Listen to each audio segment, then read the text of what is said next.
Alright, now that Carmelo Anthony has been shipped off to the OKC Thunder, I think it's a perfect opportunity to look back at his New York Knicks career and figure out what exactly is his legacy as a Knick. And I think to do this let's examine how he got to the Knicks to begin with and start from there.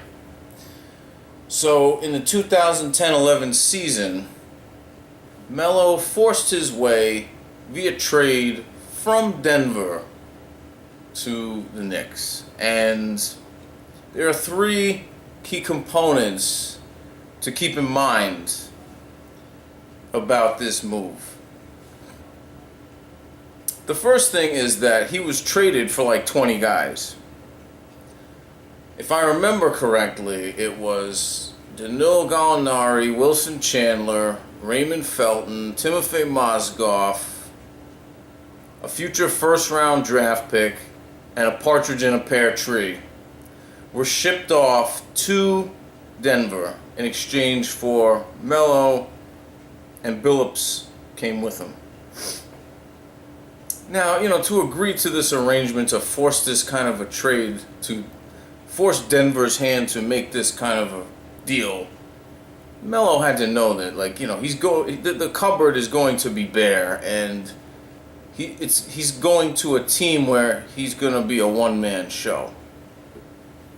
So keep that in mind. The second thing is that at the time of this trade, the New York Knicks head coach was Mike D'Antoni, who I don't think much of Mike D'Antoni, and I don't know a lot of basketball fans in my personal life that think much of him either. He's a C-plus coach at best. He's a defensive Mr. Magoo, and his flaws are well documented. This is not exactly Greg Popovich we're talking about here.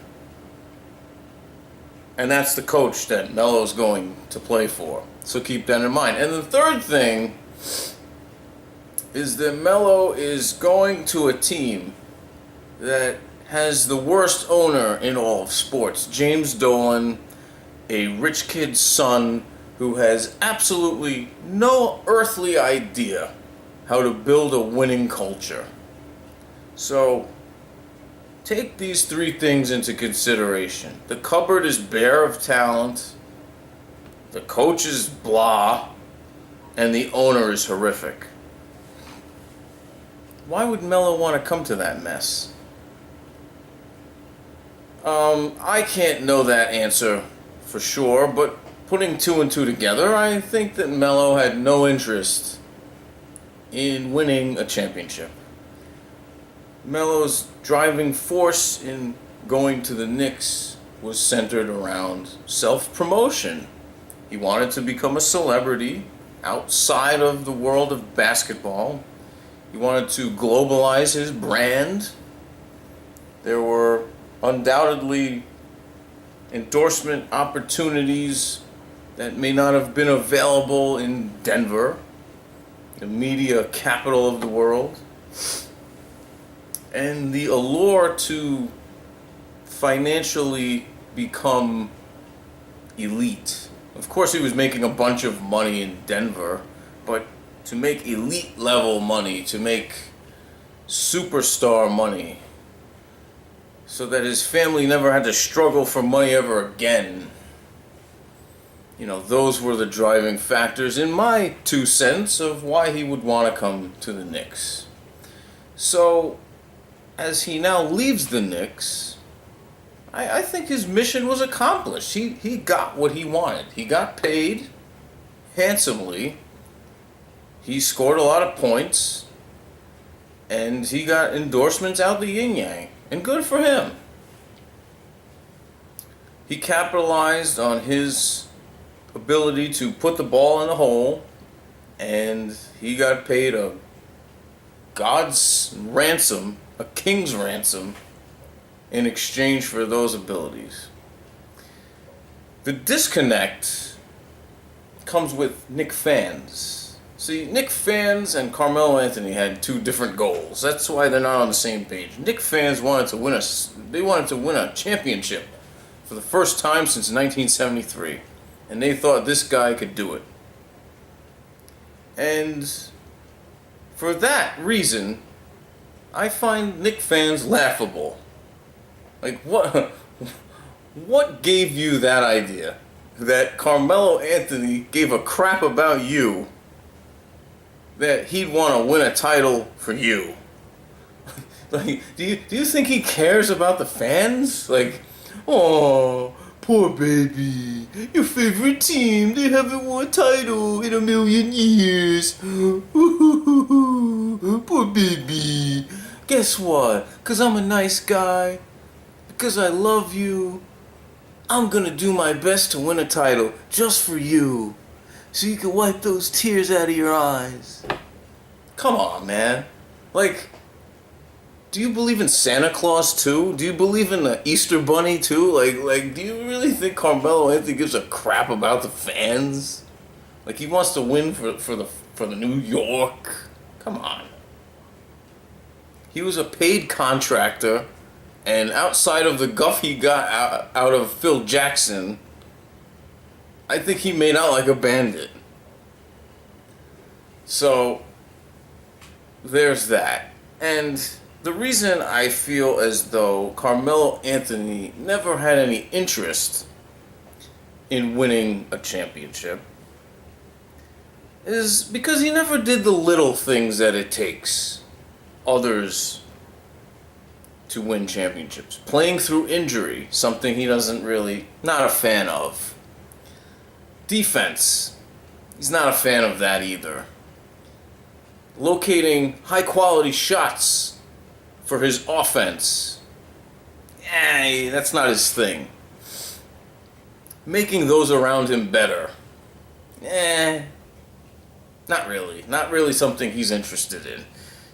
The biggest case in point would be J.R. Smith and Iman Shumpert were lost souls on the Knicks. They get traded mid-season to Cleveland, and they magically appear as contributing role players to a championship cause. And then the last thing I'll say about Melo's inabilities or interest in doing the little things. He is an offensive foul machine within the last 2 minutes of a game. Every single time, he will dip his shoulder, knock defenders over, bulldog in the paint. And referees have absolutely no choice but to call an offensive foul on this guy. Now, players like James Harden, LeBron, Kevin Durant, Russell Westbrook, etc., top tier guys, Steph Curry's in that group, they all know how to manipulate the referees to get calls in the last 2 minutes of a game so that they can tilt the scales in their favor.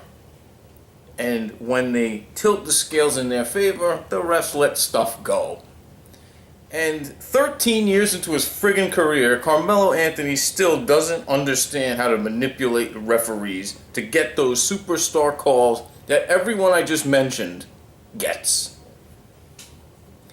And if he had any interest in winning, Melo would have augmented his game to include some of that into his own game within the last 4 or 5 years. And he is MIA in that regard.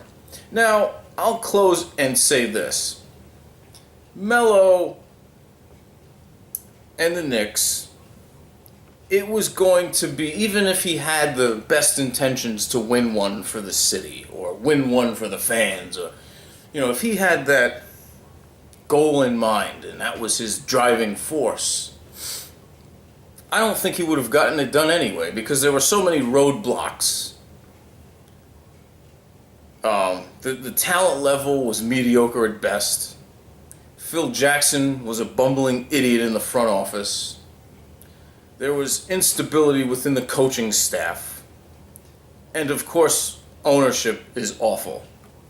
So, I don't even think LeBron could have won a title with those things going against him. But if Carmelo Anthony had a championship bone in his body, just one out of the 206 bones in his body were of championship level status, don't you think he would have gotten at least his team to the playoffs in one of the last 4 seasons? Just once?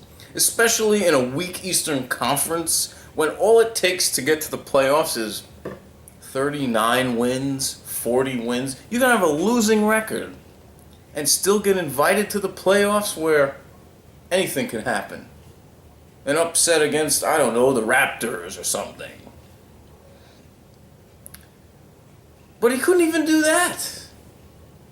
He couldn't even do that because of all the little things that I mentioned that are not parts of his game. And I think that's his legacy. He was a paid contractor. He did what he came to do. Score points, become famous, make a lot of money, sell sneakers. And that's it. Because if he was championship minded, those other little parts of his game would have developed at some point in his tenure as a Knick. That's all I gotta say.